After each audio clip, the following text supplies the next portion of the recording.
Hello animal lovers, classroom of elite के season 3 के episode 5 के हिंदी एक्सप्लेनेशन में तुम्हारा स्वागत है। और तुम भी एनिमे से प्यार करते हो तो चैनल को सब्सक्राइब करके बेल नोटिफिकेशन को ऑल पे कर लो। कहानी की शुरुआत में हम देख पाते हैं आनेको जी के स्कूल में जो क्लास ए और सी के बीच फाइट हो रही होती है। तभी जो क्लास सी के एक लड़की कह रही होती है हाशिमोतो से, तुम इस रूमर्स को फैलाना बंद करो। लेकिन जो हाशिमोतो था कह रहा तुम्हारे पास का ऐसा कोई प्रूफ है। तभी जो क्लास सी के जो बंदे थे वो फाइट करने ही वाले होते हाशिमोतो से, लेकिन तभी वहाँ पे आनेको जी उसके टीम आ जाती है। तभी जो क्लास डी के बंदे थे क्लास सी को बंदे को फाइट करने से रोक लेते और कहते हैं हमारा जो क्लास का आयनाकोजी वो भी इस रूमर्स में शामिल है। तभी जो आयनाकोजी था वो हाशिमोतो से कह रहा होता है मैं तुम्हारे ऊपर शक कर रहा हूँ हाशिमोतो। तभी जो हाशिमोतो कह रहा होता है अच्छा मुझे पता चला है, मैं क्योंकि तुम्हारी मीटिंग को सिर्फ मैं ही जानता था इसीलिए तुम मेरे ऊपर शक कर रहे हो। तभी जो क्लास डी की एक लड़की सभी से कह रही होती है इस फाइट का कोई भी मतलब नहीं, जब तक ये सकायनागी है वो अगर वो उससे इस बात को नहीं मानती तब तक इसका कोई फायदा नहीं होगा। तभी जो क्लास सी के बंदे थे उस फाइट से छोड़ के वहाँ से चले जाते हैं। दूसरी तरफ जो क्लास ए था वो भी चला जाता है। तभी हम देख पाते क्लास में आने के बाद हमारा प्रोटैगनिस्ट और उसका जो स्टडी ग्रुप था अपना जो टेस्ट पेपर को लेता है और देख पाते सभी का स्कोर बहुत ही अच्छा होता है। तभी उनके क्लासरूम में एक बंदा आता आता है जो क्लास ए की जो आरिसू है क्लास बी में चली गई होती है।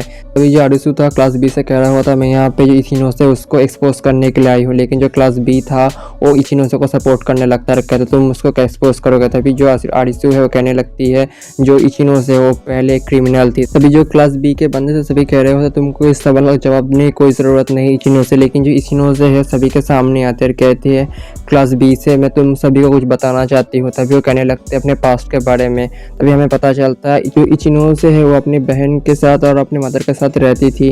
जो इचिनो से की मदर थी उन दोनों की देखभाल करती थी, उनका जो फादर नहीं होता इसीलिए जो इचिनो से की मदर को काम करना पड़ता है। लेकिन एक दिन अचानक से जो इचिनो से की मदर को हॉस्पिटलाइज होना पड़ता है। तभी इचिनो से उसकी जो सिस्टर है वो मिलने जाती है और देख पाते जो उसकी मदर थी वो कोलैप्स हो चुकी थी। तभी जो उसको डॉक्टर था वो उनको बता रहा होता तो जो उसकी मदर थी उसको बहुत ही काम की वजह से बहुत ही प्रेशर आया था जिसकी वजह से उनको हॉस्पिटलाइज करना पड़ा था।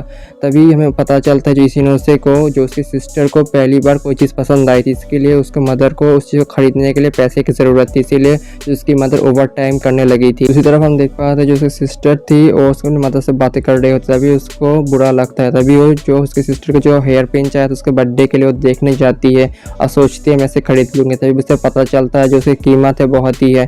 तभी वहीं पे इचिनोसे के पास दो लड़कियाँ आती है जो हेयर पिन उसे देखने लगती है, लेकिन वो दोनों इस हेयर पिन को नहीं खरीदते, वहाँ से चले जाते हैं। तभी जो इचिनोसे सोचने लगती है अगर मैं इस हेयर पिन को अभी नहीं खरीद पाऊँगा तो फिर मैं इसे कभी भी खरीद नहीं पाऊँगा क्योंकि ये लास्ट बचा है। लेकिन उसके पास पैसे नहीं होते इसीलिए सोचने लगता है मैं इसे कैसे भी लेना होगा।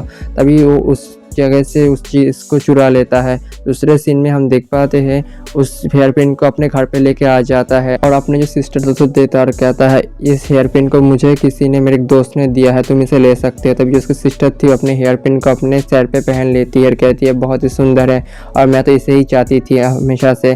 तभी उसकी सिस्टर बहुत ही खुश हो जाती है। दूसरी तरफ जो इचिनो से सोचने लगती है मैंने बस एक बार ही जो ये काम किया है मैं दूसरी बार नहीं करूँगी।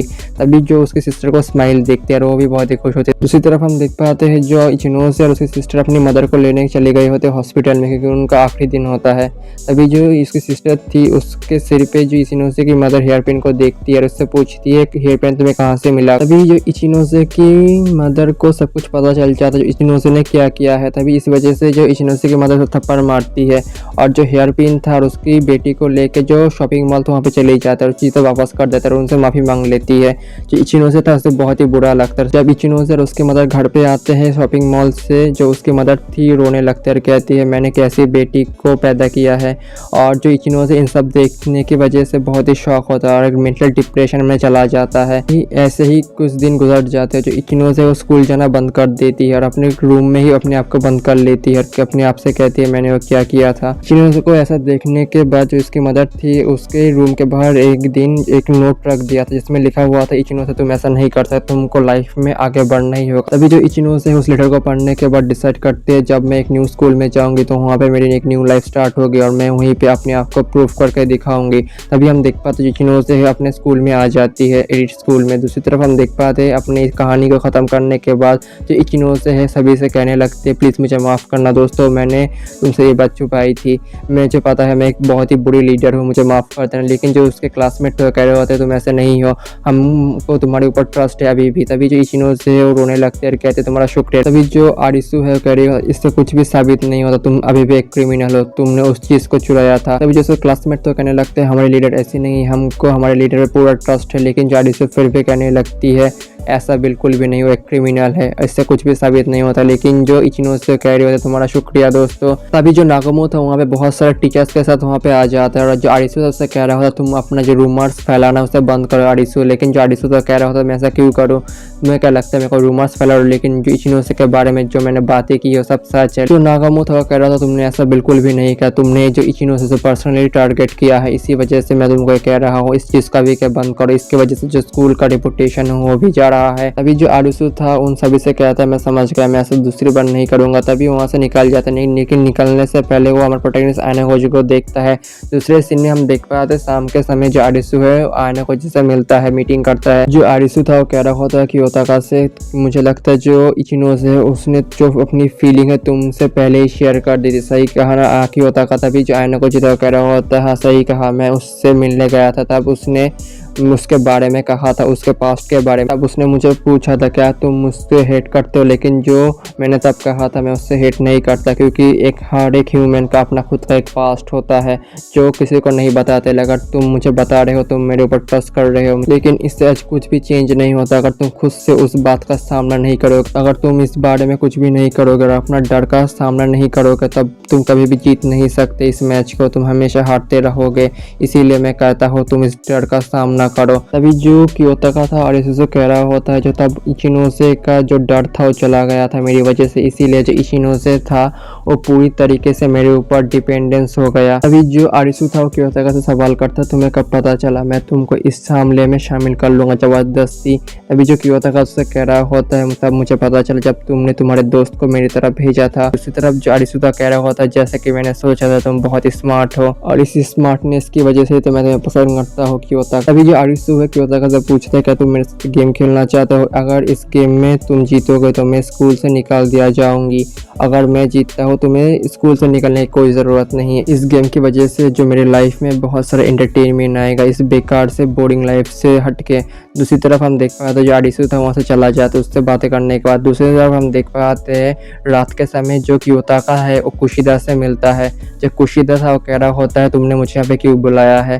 तभी जो क्योताका था वो कह रहा होता है मैं अपने बिजनेस पे आ जाता हूँ। तभी वो कुशिदा से कहने लगता है तुम्हारा जो इन्फॉर्मेशन था बहुत ही काम का था, जिसकी वजह से जो इचिनो से है मैं उसको बचा पाया हूँ, और जैसा कि मैंने तुमसे वादा किया था मैं तुमको मेरा हाफ पॉइंट पूरा दे देता हूँ। तभी वो अपना जो पॉइंट था कुशिदा को ट्रांसफ़र कर देता है। दूसरे सीन में हम देख पाते हैं अगले दिन को जहाँ पे हमारा प्रोटैगनिस्ट जो इचिनो से था उसके साथ स्कूल में जा रहा होता है। अभी जो इचिनो से है प्रोटैगनिस्ट को शुक्रिया अदा कर रहा होता है। अभी जो इचिनो से वो आयना को जिससे बोलता है क्या मेरी जैसे एक लड़की तुम्हारे ऊपर डिपेंडेंट होगी क्या अच्छा होगा। अभी जो क्योताका था वो कह रहा होता है अगर तुम्हें मेरे ऊपर डिपेंडेंट होने में कोई प्रॉब्लम नहीं है तो मुझे भी कोई प्रॉब्लम नहीं है। तभी जो इचिनो से था वो कह रहा होता है मेरे पास एक चीज़ है जो मैं तुम्हें देना चाहती हूँ, लेकिन मैं तुम्हें कैसे दूँ मुझे समझ नहीं आ रहा। तभी वो अपने बैग से एक चॉकलेट को निकालता है, प्रोटैगनिस्ट क्योताका को वो देता है और कहता है मुझे पता है मैंने तुमको वैलेंटाइंस डे पे कोई चॉकलेट नहीं दिया था, लेकिन तो ये चॉकलेट मेरी तरफ से तुम ये रख लो। तभी जो क्योताका था उस चॉकलेट को ले लेता है। अगर तुम्हें वीडियो पसंद आई है तो वीडियो को एक लाइक करो और ऐसे एनिमेस के लिए चैनल को सब्सक्राइब कर लो, और अगर तुम्हें इसका अगला एपिसोड चाहिए तो कमेंट बॉक्स में लिख दो। तब तक के लिए बाय बाय, मिलते हैं अगले वीडियो में।